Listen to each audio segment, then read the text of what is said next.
Assalamualaikum warahmatullahi wabarakatuh. Alhamdulillahirabbil alamin. Apa kabar adik-adik, anak-anak KB dan TK Masjid Syuhada? Mudah-mudahan sehat selalu dan selalu dalam lindungan Allah Subhanahu wa taala. Amin ya rabbal alamin. Nah, pada kesempatan kali ini, Kak Adin ingin mengajak kepada adik-adik untuk bersyukur kepada Allah Subhanahu wa taala. Sudah ngasih apa aja Allah ke kita?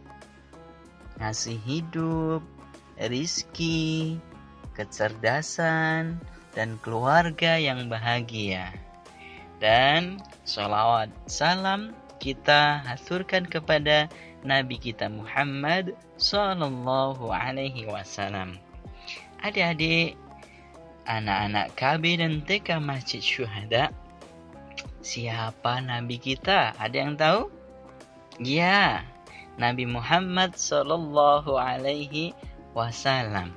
Nabi kita itu adalah dari suku Quraisy, lahir di bulan Rabiul Awal, hari Senin, tanggal 12 tahun gajah. Mengapa Kak disebut dengan tahun gajah? Karena dulu ada pasukan bergajah dari Yaman yang dipimpin oleh Abraha mau menghancurkan Ka'bah. Namun atas izin Allah, pasukan itu dikalahkan oleh burung ababil yang Allah utus untuk menghancurkan pasukan itu. Disebutlah tahun gajah. Nah, Rasulullah lahir di tahun itu, anak-anak. Untuk apa sih Rasulullah diutus ke dunia ini? Nah, Rasulullah untuk menyampaikan risalah. Apa itu Kak risalah? Risalah itu adalah pesan dari Allah yang disampaikan kepada umatnya. Apakah Nabi Muhammad itu Nabi yang terakhir? Ya, Nabi Muhammad adalah Nabi terakhir. Gak ada lagi Nabi setelah Nabi Muhammad. Nah, adik-adik, tahu gak bagaimana cintanya Nabi kepada kita? Nabi itu suatu ketika bilang ke para sahabatnya, "Wahai sahabatku, aku rindu kepada saudaraku." Sahabat kembali bertanya, "Ya Rasulullah, bukankah kami ini semua saudaramu? Kalian bukan saudaraku, namun kalian adalah sahabatku, lebih daripada saudara." Nah, lalu siapa saudaranya Nabi? Kata Nabi, ialah mereka yang hidup setelahku, namun mereka mengimaniku dan mencintaiku. Wah, cinta ya Nabi dengan kita semua umatnya, anak-anak soleh, solihah semua. Ya.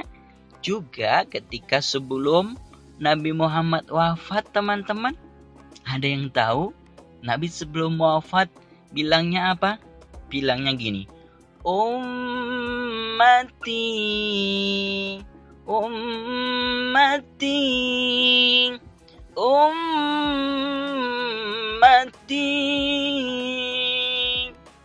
Ada yang tahu artinya apa? Ya, umatku, umatku.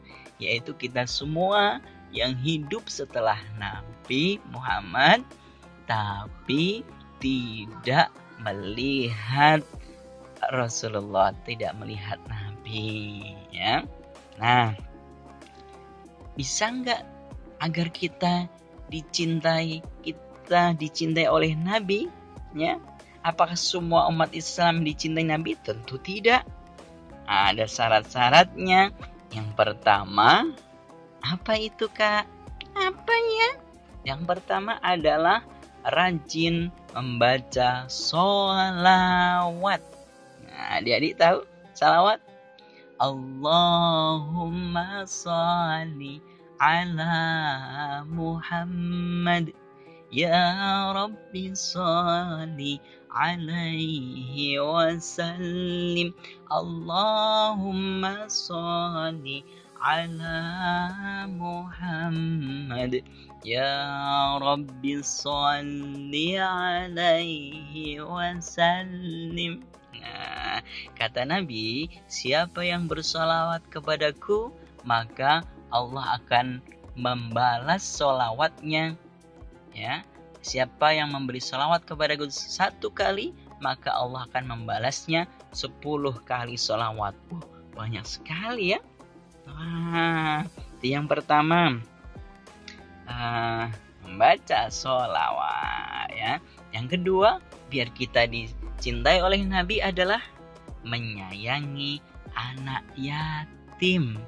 Adik-adik tahu tidak siapa anak yatim itu? Anak yatim adalah anak yang sudah tidak lagi mempunyai ayah atau ibu. Salah satu di antara keduanya sudah meninggal duluan, atau dua-duanya meninggal, yatim piatu. Nah, sayangilah anak-anak itu teman-teman, baik tetangga maupun yang jauh, seperti di Palestina, di Suriah, saudara-saudara kita yang ditinggal oleh orang tuanya, kita harus menyayangi mereka. Nah, itu yang kedua, ya, agar kita dicintai oleh Rasulullah Nabi Muhammad SAW. Yang terakhir, yang ketiga, agar kita dicintai oleh Rasulullah, mendapatkan syafaatnya kelak, yaitu menjalankan sunnah Nabi. Apa sih Kak sunnah Nabi itu? Kayaknya pernah denger deh. Ya, sunnah Nabi itu adalah ucapan, tindakan yang pernah dilakukan oleh Rasulullah ya, dalam hal ibadah atau perilaku keseharian. Contohnya apa? Contohnya misal ya, di anggota tubuh kita teman-teman itu ada contoh sunnah. Misal di mulut kita, ada yang tahu sunnah apa di mulut? Ya, yang pertama, di mulut itu ada sunnah tersenyum. Coba bisa nggak tersenyum? Adik-adik bisa?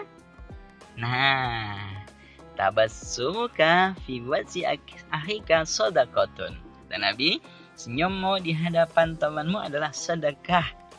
Makanya kalau bertemu teman jangan cemberut dong. Harus tersenyum, ceria, bahagia ya. Itu sunnah yang pertama dari mulut. Yang kedua yaitu mengucapkan salam. Afsus salama bainakum. Sebarkanlah salam di antara kalian semua. Jadi memberi salam kepada teman siapa saja orang yang ditemui adalah sunnah Nabi ya. Jangan hanya bertanya apa kabar, tapi juga ucapkan salam. Assalamualaikum warahmatullahi wabarakatuh. Itu lebih baik, lengkap. Kemudian yang ketiga adalah ada yang tahu apa? Ya, yang ketiga adalah nasihati dalam kebaikan. Ada teman yang kurang baik, teman-teman bisa nasihati yang baik ya. Ada yang nakal, temannya nasihati, itu sunnah Nabi ya. Kemudian apalagi ketika makan teman-teman, sunnahnya gimana di mulut? Makannya pelan, tidak bersuara, tidak mengecap ya. Itu sunnah Nabi. Juga masih di mulut, minum dengan 3 kali tegukan. Diawali dengan basmalah dan diakhiri dengan alhamdulillah. Di tangan, ada sunnah apa di tangan? Nah, ada sunnah menyingkirkan ranting atau duri di jalan. Itu sunnah Nabi teman-teman ya. Di tangan, apalagi di tangan, yaitu berjabat tangan ketika nanti sudah coronanya sudah nggak ada lagi ya. Dengan aman, berjabat tangan, apalagi di tangan, yaitu bersedekah. Tangan di kanan lebih di atas, tangan di atas lebih baik daripada tangan di bawah. Wah, ternyata banyak sekali ya sunnah-sunnah di anggota tubuh kita, di mulut, di tangan, ya. Juga di kaki. Apa di kaki, teman-teman? Kaki kita digunakan untuk mendatangi majelis ilmu, berangkat ke sekolah mencari ilmu, itu sunnah Nabi ya. Bahkan Nabi menyampaikan bahwa mencari ilmu wajib hukumnya. Nah, jadi walaupun di rumah teman-teman tetap belajar semangat ya, semangat belajar ya. Tidak boleh malas-malasan. Nah, sekian dari Kak Adin. Mudah-mudahan bermanfaat bagi teman-teman semua. Di bulan yang mulia ini, Rabiul Awal, mudah-mudahan kita semua bisa meneladani Nabi, mencontoh Nabi, menjalankan sunnah-sunnahnya, dan menyayangi anak yatim di sekitar kita maupun jauh di sana. Sekian, Assalamualaikum warahmatullahi wabarakatuh.